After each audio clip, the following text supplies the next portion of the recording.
पहलगाम हमले का एक ऐसा वीडियो सामने आया है जिसने सबको हिलाकर रख दिया। इस वीडियो में आप देख सकते हैं कि कैसे एक टूरिस्ट जिप लाइन से पहले अपनी सेल्फी स्टिक से वीडियो बना रहा है। ये शख्स जब वीडियो बनाते बनाते आगे जा रहा है तभी उसके बैकग्राउंड में आपको भागते हुए कई लोग दिखाई दे रहे हैं। एक शख्स को तो गोली लगती है और वो वही मैदान में गिर जाता है। लेकिन ज्यादातर लोग एक अलग ही चीज की तरफ इशारा कर रहे हैं। लोगों का कहना है कि इस आदमी को जिप लाइन पर बिठाते वक्त पीछे खड़ा शख्स अल्लाहू अकबर बोल रहा है। अल्लाहू अकबर, अल्लाहू अकबर, अल्लाहू अकबर। मेरे आगे 9 लोगों ने स्लाइड की ना, तब एक ये चीज़ नोटिस है कि मेरे आगे जो 9 बंदे ने स्लाइड की, इवन मेरे लड़के ने भी स्लाइड की, मेरे वाइफ ने भी स्लाइड की, तब वो बंदा कुछ नहीं बोला।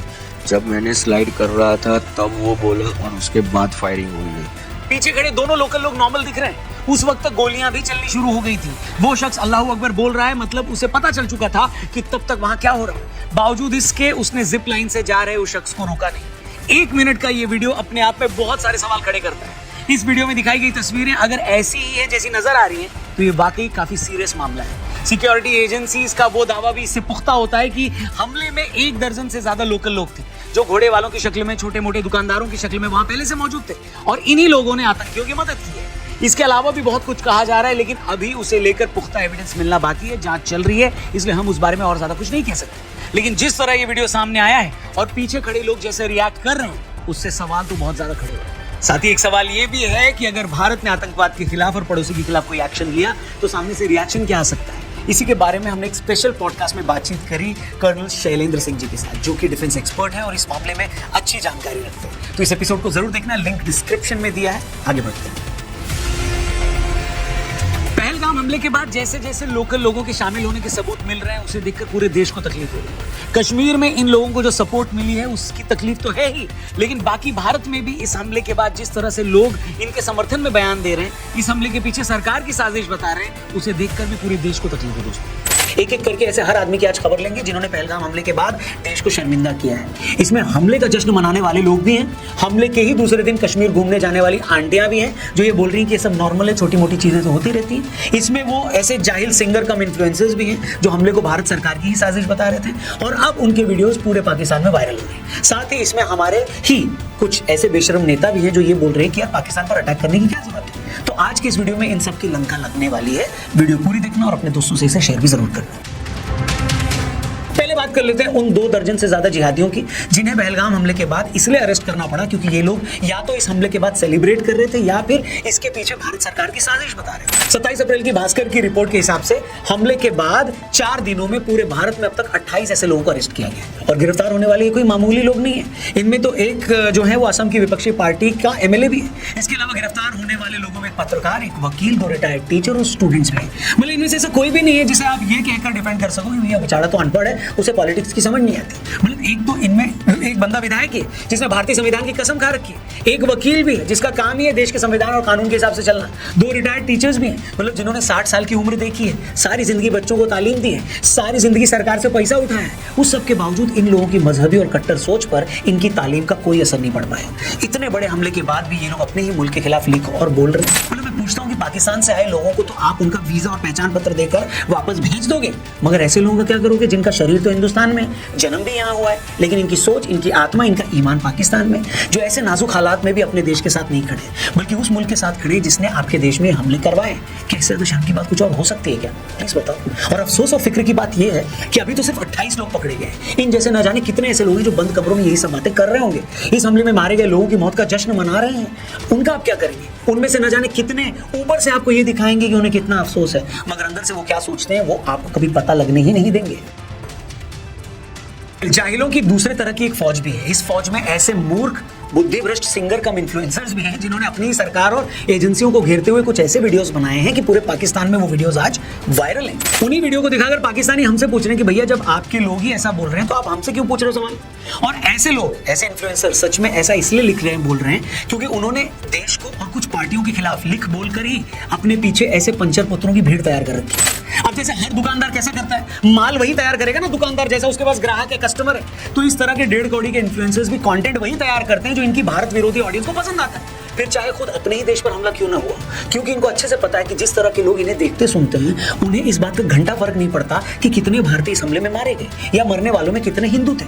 उन्हें तो हर मौके पर सरकार की, मोदी की बुराई सुननी है। तो ऐसे मौके पर भी अगर कोई उन्हें यह बता दे कि इस हमले में भी सरकार की गलती है तो ये सुनकर उनको मजा आता है। मतलब व्यूज और लाइक्स के इस गेम में ये लोग इस हद तक अंधे हो चुके हैं कि उन्हें अपने दुश्मन देश में भी अपने मुल्क को शर्मिंदा कर देने से फर्क नहीं पड़ रहा है। इसी तरह एक एक्टर है जिनका नाम है अतुल कुलकर्णी, जिनकी ट्विटर टाइमलाइन प्लीज आप जाकर देखिए। हमले के बाद से अभी तक पीड़ितों के लिए सर जी ने एक भी ट्वीट नहीं किया, लेकिन एक ही दिन में 6 बार ये लिख चुके हैं बैक टू बैक 2-2 घंटे के गैप में कि चलो कश्मीर, कश्मीर तुम्हें बुला रहा है। फिर कश्मीर पहुंच भी गए, वहां जाकर क्या बोल रहे हैं कि मैं तो कश्मीरियों को ये दिखाने आया हूं कि हम तुम्हारे साथ हैं। मैं पूछता हूं भैया तुम जाओ कश्मीर, उनको बोलो कि तुम उनके साथ हो, हम सब कश्मीरियों के साथ हैं। मगर इतने दिनों से तुमसे क्या एक भी लाइन, एक भी ट्वीट उन 25 हिंदुओं के लिए नहीं लिखी गई जिन्हें सिर्फ उनके हिंदू होने के लिए ही मार दिया गया कश्मीर में ही। मरने वालों में से 5-6 लोग तो कम से कम तुम्हारे स्टेट महाराष्ट्र के हैं सर जी।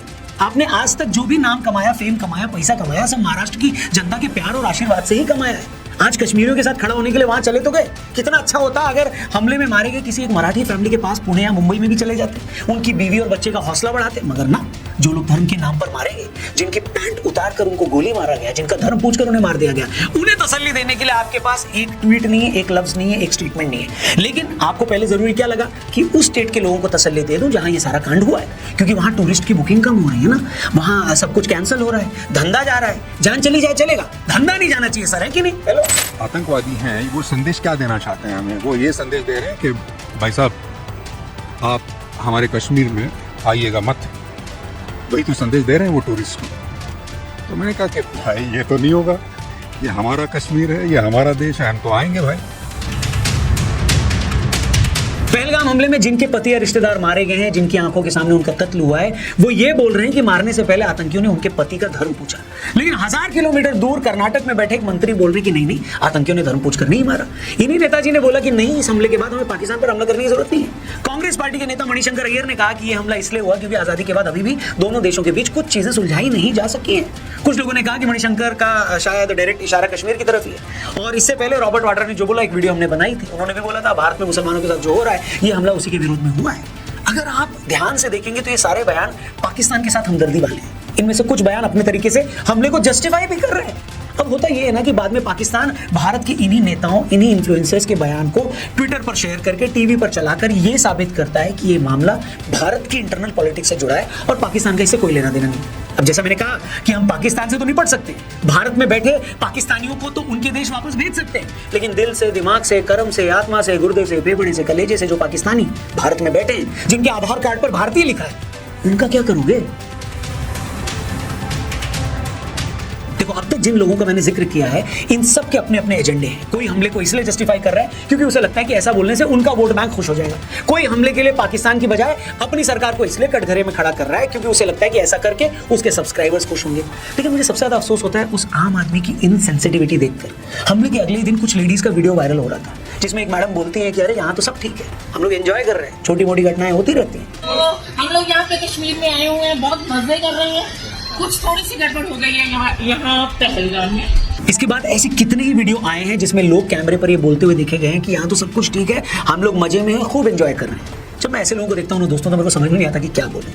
हैरानी होती है कि क्या ऐसे लोगों के मन में 1% भी ख्याल नहीं आता कि अभी कुछ दिन पहले जो लोग मारे गए थे वो अपने ही देश के थे, अपने ही धर्म के थे, उनके मारे जाने में लोकल आतंकियों के शामिल होने के भी सबूत मिले। ऐसे में तुम कैसे हमले को छोटी मोटी घटना बताकर इतनी बेशर्मी से वहां से वीडियो डाल सकते हो यार?